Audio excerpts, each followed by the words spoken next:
नमस्ते दोस्तों, आपका स्वागत है मेरे चैनल धार्मिक एवं पौराणिक कथाओं पर। आज मैं आपके लिए लेकर आई हूँ एक और नई कहानी। आज मैं आपको सुनाऊंगी तुलसी की कहानी। हिंदू महीनों में कार्तिक माह का अत्यधिक महत्व माना गया है। इस पूरे माह में स्नान, दान तथा अन्य धार्मिक कार्यों को करना शुभ माना जाता है। कार्तिक स्नान के साथ तुलसी जी की पूजा का भी अत्यधिक महत्व है। इसी माह में तुलसी जी का विवाह भी कराया जाता है। जिन्हें कन्या संतान नहीं होती, वह तुलसी जी का विवाह शालिग्राम जी से कराकर कन्यादान का सुख पाते हैं। इसी कार्तिक माह से जुड़ी एक कहानी मैं आपको सुनाने जा रही हूँ। तुलसी जी की कहानी। कार्तिक माह में सभी औरतें तुलसी जी को जल से सींचा करती थी। एक बुढ़िया भी थी जो कार्तिक माह में तुलसी को सींचा करती थी, और जब वह जाती तो तुलसी माता से कहती, हे तुलसी माता, सत की दाता, मैं तेरी बिरवा सींचती हूँ। मुझे बहू दे, पीले रंग की धोती दे, मीठा ग्रास दे, बैकुंठ में वास दे, अच्छी मौत दे, चंदन का काठ दे, अच्छा राज दे, खाने को दाल भात दे, और 11 यानी कि 81 के दिन कृष्ण का कंधा दे। बुढ़िया माँ की यह बातें सुन तुलसी माता सूखने लगी। तुलसी माता को यूं सूखते देख भगवान ने पूछा, हे तुलसी, तुम दिन प्रतिदिन क्यों सूखती जा रही हो? तुलसी माता ने कहा कि बस मेरे मन की बात मत पूछो। भगवान ने कहा कि मैं नहीं पूछूंगा तो कौन पूछेगा। इस पर तुलसी माता कहती हैं कि एक बुढ़िया आती है और अपनी बात कहकर चली जाती है।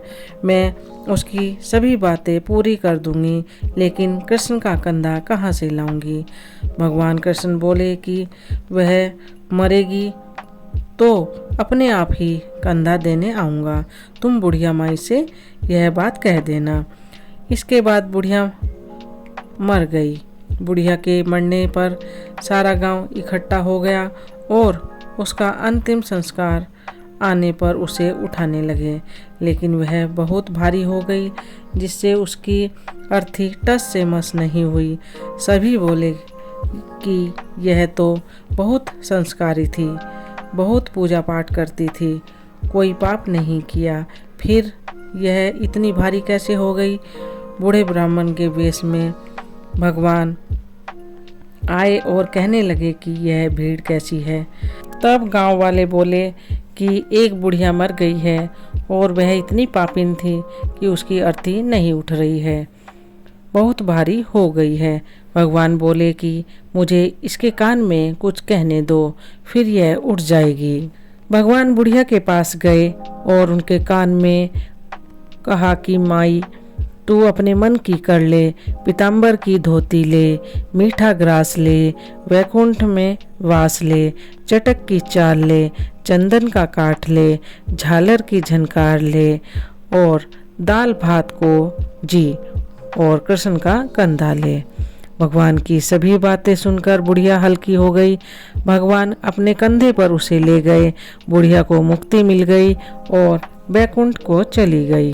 हे तुलसी माता, जैसे आपने इस बुढ़िया माई की मुक्ति की, वैसे ही सभी की करना। जैसे भगवान ने उसे कंधा दिया, हमें भी देना। यही तुलसी माता की कथा समाप्त हुई। अगर दोस्तों आपको मेरी कथा या मेरा चैनल पसंद आए तो ज़्यादा से ज़्यादा लोग लाइक करें और शेयर करें और सब्सक्राइब ज़रूर करें। कथा सुनने के लिए बहुत बहुत धन्यवाद।